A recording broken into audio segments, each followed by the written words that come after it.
غور طلب ریڈیو۔ پیارے سامعین، زندگی کی اس تیز رفتاری میں، روزمرہ کی مصروفیات میں، جہاں بہت کچھ ہم سے دور ہوا، وہاں کتابوں کا مطالعہ بھی کہیں دور رہ گیا ہے۔ اسی ضرورت کے پیش نظر اس چینل پر آپ کی اس طلب کو پوری کرنے کی کوشش کی گئی ہے۔ امید ہے آپ پسند فرمائیں گے۔ برائے کرم اس چینل کو سبسکرائب کریں، ویڈیوز کو لائک کریں اور اپنے پیاروں سے شیئر کریں۔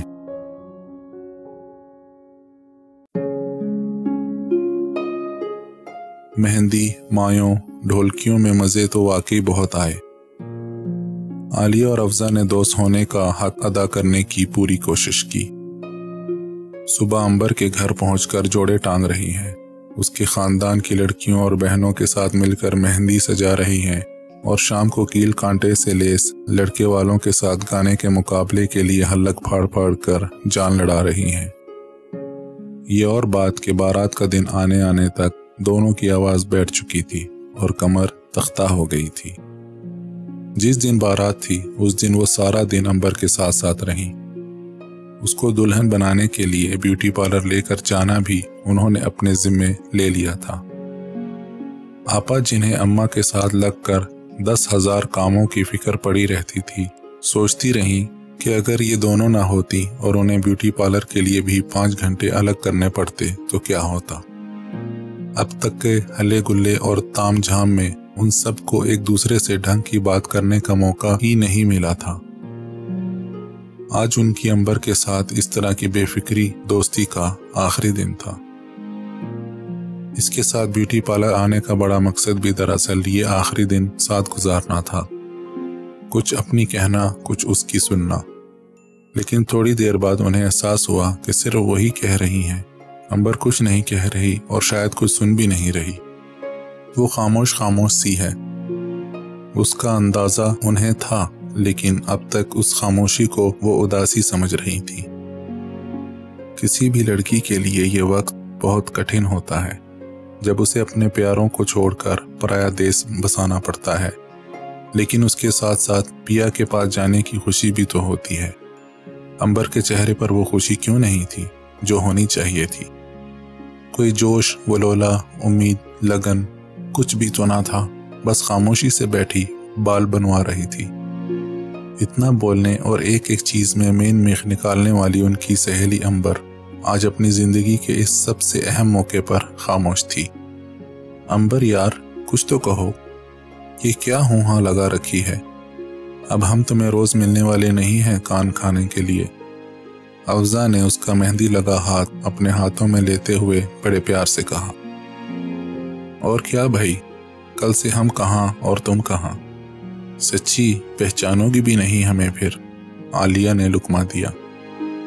ویسے قسم سے تمہارے بغیر یونیورسٹی میں دل نہیں لگے گا، افضا نے اداسی سے کہا۔ عنبر صرف مسکرا کر رہ گئی، پھر وہی اداسی بھری سوگوار سی مسکراہٹ۔ کیا مسئلہ ہے؟ افضا اور عالیہ نے ایک دوسرے کی طرف سوالیہ نظروں سے دیکھا۔ بیوٹیشن کے ہاتھوں کی مہارت تیزی سے اس کے بال سنوار رہی تھی۔ جب پوری طرح تیار کر کے اور ڈھیروں پینے لگا کر اس کا دوپٹہ سر پر جمایا گیا تو عنبر پہچانی نہیں جا رہی تھی۔ کتنا روپ اترا تھا اس پر۔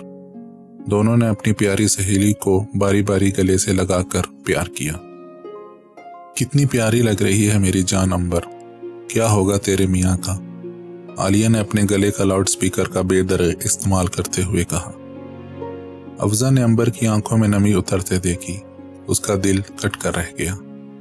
عالیہ نے جھک کر اس کا غرارہ سنبھالا تو اسے اپنے ساتھ لگا کر چلتی افضا نے اس کے سر سے سر جوڑ کر سرگوشی کی۔ تم خوش تو ہو نا عنبر؟ عنبر نے اس بھیگی آواز میں پوچھے گئے سوال کا جواب تو اقرار میں سر ہلا کر دے دیا، لیکن حقیقت یہ تھی کہ اس کا سوال کا جواب اسے بھی نہیں معلوم تھا۔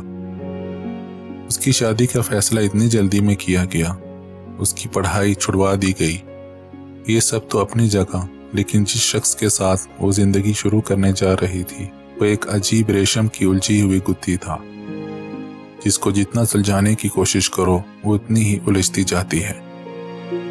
اس کے ہاتھ کوئی ایک سرا ہی نہ آتا تھا کہ سلجھائے تو کہاں سے۔